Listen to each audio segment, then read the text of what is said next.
Hello all. Good morning, good evening, or good afternoon, based on whenever you're seeing this. To begin with, thank you for all your love and support on the first part of this video. And in today's video, we'll talk about how you set it up. If you are already using it or have tested GitHub Copilot with VS Code, maybe this video is not for you, and I'll see you in the next video. But if you are completely new and haven't set up GitHub Copilot on your Visual Studio Code, then stay with me and we'll talk about it. Before we begin, we did analysis and found out that most of you watch these videos. Thank you for that. But very few of you have subscribed to the channel. Subscribing to this channel will cost you nothing, but it helps us to keep us motivated doing the things that we are doing in this channel. So if you don't mind, please hit that subscribe button. It helps us as a motivation to continue doing whatever we are doing. So let's start. The idea that by the end of this video, you should have a fully working Business Central development environment with GitHub Copilot configured. We'll talk about what you need. We'll talk about how you configure and things about it. So you need three things to begin with: a GitHub account, either individual or a company account, and Visual Studio Code where we'll configure it. And surely you need admin soft rights to install these softwares on your machine. First up is to install Visual Studio Code.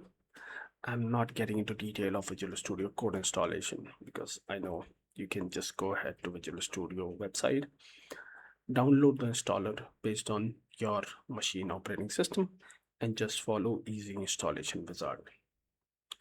At the end of the installation, you will reach to this screen. As you hit finish, it'll start and load your Visual Studio Code. Now this screen may differ based on whenever you're seeing this, but as of today in 2026, this is how it looks. Now I had to set up a new machine to show it to you because in my machine it's already configured. What you see here is welcome to Visual Studio Code and sign in to use GitHub Copilot. That means GitHub Copilot comes installed by default when you install Visual Studio Code today. So before we proceed, as I said earlier, you'll need a GitHub account. So make sure that the GitHub is login where you want to connect your Visual Studio Code. Once here, you can do continue with GitHub or continue with Google or continue with Apple. And I don't know what this is, but continue with GitHub Enterprise, which means if you're using GitHub for a company. I'm using it for my personal, I can do continue with GitHub, or you can skip the setup. And if you have already Visual Studio Code download, we'll walk you through how you do it. So you click on continue with GitHub, which will take you to the browser where you need to continue with one of your account. You might have multiple GitHub account, so you need to choose against which account you are authorizing Visual Studio Code to use. Once you click continue, it brings you back to Visual Studio Code like this. And any moment you will now be able to choose the theme that works for you. I'll keep it, let's say this, and continue. And then you get option to build with AI agents, open chat anytime using Control Alt I, or agents made for tasks, for plan, agent, and other things which we'll talk in the future videos in the series. And then you do get started, which brings you to Visual Studio Code where the chat panel is open. For any reason, at any given point of time, if this panel is off, you can always click here to toggle chat. At the same time, you will notice that under accounts, that your GitHub account is linked here. Now let's talk about if you already have Visual Studio Code installed and you would like to see these.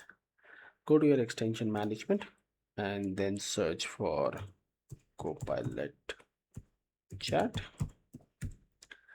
And there's an extension, which is GitHub Copilot Chat, which is enabled by default for me. But if it is not for you, you can just enable it here and then follow the same process by signing in here. Now, how you get billed for it is the other question that's commonly asked. So what happens, and let's review Copilot plans. So GitHub Copilot comes with different plans for individual as well as for companies. For individual, there's a free plan which helps you to get started, to kind of understand how it works, learn from it. Does it make sense for me or not? So as soon as you authorize your GitHub, this plan gets active automatically and it doesn't cost you anything. If you are later on, once you learned about the free plan and you think that this is the right tool for me, then there are different options for individual to choose from, which gives you different kind of accesses. Same for business. There's a business plan for $19 per user per month, and then enterprise at $39 per month per user, which gives you access to all the models that are available at that moment. So that's how you get connected to it. Now, for our demo, we would like to ask about some Business Central thing. So let's do a Business Central extension, a language extension for Business Central, and you just hit install. I'm pretty sure you guys have it. But just a note, if you are using a language extension inside your Dockers or on your on-prem, I would suggest that you can also do it from install from BSIX file so that you get the exact version that you need. So you can choose install from BSIX, and then from your installation media or in your C program files x86, you'll get a BSIX file exactly matching to the version that you're working with. So you can use that. Now, once we have this, let's quickly jump in and create an AL project. Okay, and let's do 15 just to pick randomly. And then I'll have to trust this folder that I know what's inside this folder. And that just creates a skeleton of an AL project, which gives you AL package and other folders and all, a launch.json and an app.json. Now, once your AL works, you don't have to download the symbols and all. Let's talk about a simple command. So let's say I don't know anything about app.json. I can keep that file open and come here and say slash and explain. This is the first keyword I guess you're seeing right now. And then you can ask a question like explain this file in the context of Business Central AL development. And it'll try to reason out what this file does and it'll provide you details about it. Now it tells you everything about your app.json, what each parameter means, and why it is being defined in the way that it is defined. Okay. So using slash explain on a file, you can just ask questions about that file, and then Copilot will do the magic and show you. So let me copy this again for the time being.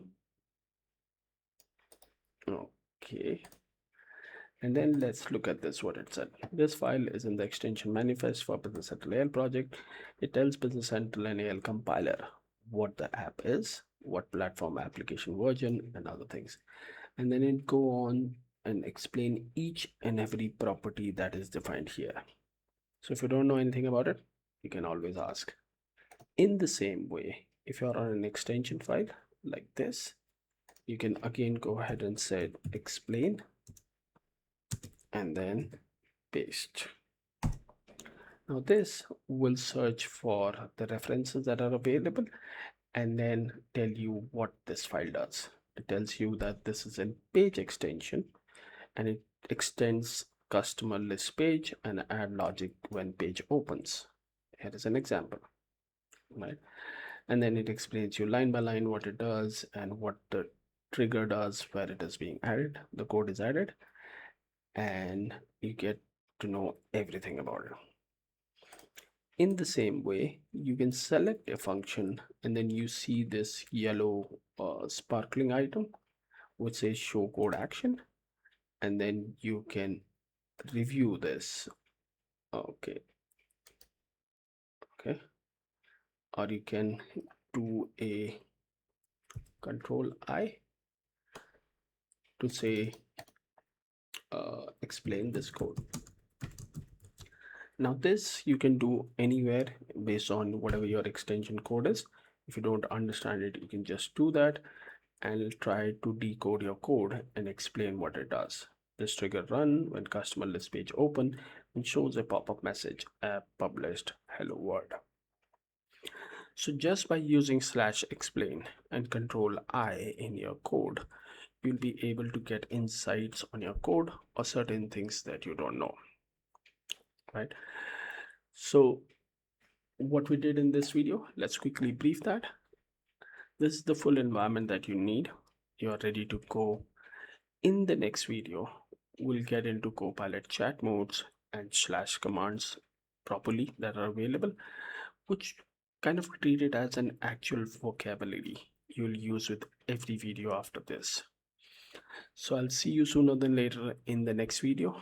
Till then, keep learning and keep sharing whatever you're learning. Thank you and have a nice day.